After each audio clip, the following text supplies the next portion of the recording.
Local நியூஸில் இதை murder lost attack, அதாவது ஒரு கொலை செய்யும் ஒரு வன்புணர்ச்சி, இல்லைன்னா வாண்டர்லஸ்ட்னா யார் ஒருத்தங்க அதிகமாக சுற்றுப்பயணங்களை மேற்கொண்டு அதில் ஒரு சந்தோஷம் கிடைக்குதோ அந்த மாதிரி இந்த மாதிரியான மக்களுக்கு இன்னொருத்தங்களை கொலை பண்ணுறதுல ஒரு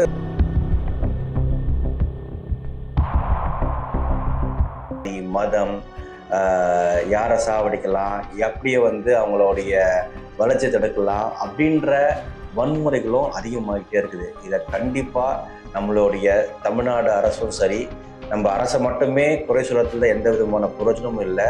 ஒவ்வொரு மனிதர்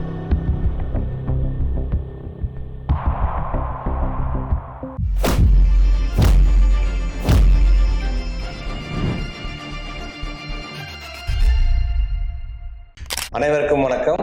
நான் உங்கள் தனசேகர். இன்னைக்கு நம்ம பார்க்க போற டாபிக்குமே ஒரு பரபரப்பான டாபிக் தாங்க. இதை பற்றி நம்ம ஆல்ரெடி 2-3 வீடியோ போட்டிருக்கோம். இருந்தாலும் இதுலேருந்து தமிழ்நாடு மீள முடியாதுன்ற ஒரு எண்ணத்தை இது உருவாக்கிடுது. என்னன்னு கேட்டிங்கன்னா, இன்னைக்கு கூட சிவகங்கையில் ஒரு பரபரப்பான சம்பவம் நடந்திருக்குது. இந்த சிவகங்கை மாவட்டத்தில் பட்டியலினத்தோர் குறிப்பாக வாழக்கூடிய ஒரு பகுதியில் ஒரு கும்பல் அட்டாக் பண்ணியிருக்காங்க. இவங்க இந்த கும்பலை மட்டுமே டார்கெட் பண்ணி செய்யப்பட்ட சதியா, இல்லை இதுக்கு பின்னணி வேற ஏதாச்சும் இருக்கான்னு சொல்லிட்டு போலீஸ் இன்னமும் தீவிரமாக விசாரிச்சுட்டு இருக்காங்க. இதை லோக்கல் நியூஸில் இதை மர்டர் லஸ்ட் அட்டாக், அதாவது ஒரு கொலை செய்யும் ஒரு வன்புணர்ச்சி, இல்லைன்னா வாண்டர்லஸ்ட்னா யார் ஒருத்தங்க அதிகமாக சுற்றுப்பயணங்களை மேற்கொண்டு அதில் ஒரு சந்தோஷம் கிடைக்குதோ அந்த மாதிரி இந்த மாதிரியான மக்களுக்கு இன்னொருத்தங்களை கொலை பண்ணுறதுல ஒரு மகிழ்ச்சி கிடைக்குது. ஆல்மோஸ்ட் லைக் எ சைக்கோபாத் சொல்லலாம். இவங்களுக்கெல்லாம் பிடிச்சிருக்க வெறி என்னன்னு கேட்டிங்கன்னா ஜாதி மதம் தான். உயர்ந்த ஜாதி தாழ்ந்த ஜாதின்னு சொல்லிட்டு இந்த பர்டிகுலர் இன்சிடென்ட் மட்டுமே சிவகங்கையில் ஒரு பெரிய பதட்டத்தையே ஏற்படுத்தியிருக்குங்க. இது எப்படின்னு பார்த்தீங்கன்னா, இப்போ ரீசன்ட் பாஸ்டாக மார்ச் 3ஆம் தேதி திருநெல்வேலியில் நாகநேரி அப்படின்ற இடத்துல இதே சாதி வன்கொடுமையின் பேரில் 7-10 பேருக்கு அறிவால் வெட்டும், அதில் 2 பேர் இறந்தும் போயிட்டாங்க.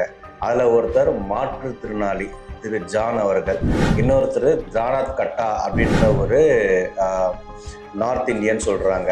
இவங்களுக்கெல்லாம் என்ன நடக்குதுன்னு கூட தெரியாத சந்தர்ப்பத்தில் அவங்கள வெட்டி சாய்ச்சிட்டாங்க. இந்த சம்பவத்தில் ஒரு 7 பேரை காவல்துறையினர் அரெஸ்ட் பண்ணியிருக்காங்க. இந்த சம்பவத்தோடைய தாக்கம் குறையறதுக்குள்ள சிவகங்கையில் இந்த இடைக்காட்டூர் அப்படின்ற ஒரு இடத்துல மறுபடியும் ஒரு சாதிய வன்கொடுமை. ஆனால் இந்த சம்பவத்தை பற்றி இன்னும் பல தகவல்கள் வெளியே வரல. இதில் எத்தனை பேர் இன்வால்வ்டு, எத்தனை பேர் பாதிக்கப்பட்டிருக்காங்க, அரெஸ்ட் ஆகியிருக்காங்களா இல்லையா அப்படின்ற விவரம் கூட இன்னும் வெளியே வரல. இடைக்காட்டூர்ன்ற இடம் இப்போ மட்டும் இல்லைங்க, உங்களுக்கு ஞாபகம் இருக்குன்னு நினைக்கிறேன், 2018 கச்சநாதம் கொலைகள் அப்படின்னு சொல்லிட்டு அதையும் ஆல்மோஸ்ட் சாதிய வன்கொடுமையை பேஸ் பண்ணி தான் நடந்த கொலைகள். அதுக்கும் ரொம்ப ரொம்ப பேர் போன இடம் தான் இந்த இடைக்காட்டூர்.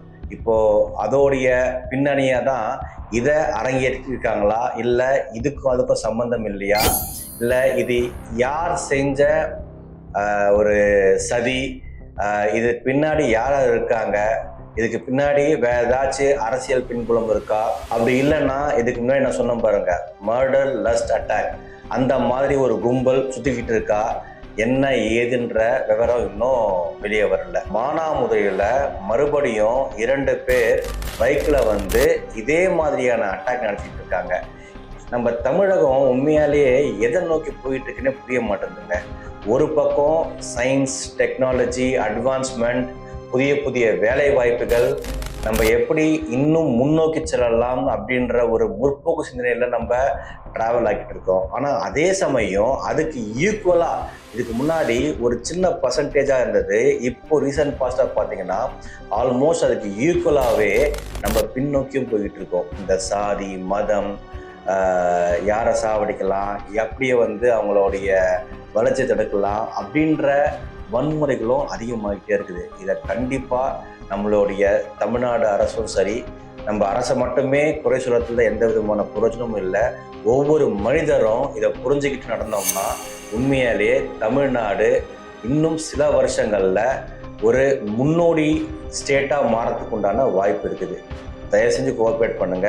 இந்த சாதி மதத்தை நம்ம ஜென்ரேஷனோட அழிச்சிட்டு வரப்போற ஜென்ரேஷன் இன்னும் பெட்டரா இருக்கிறதுக்கு வழிவகுப்போம்.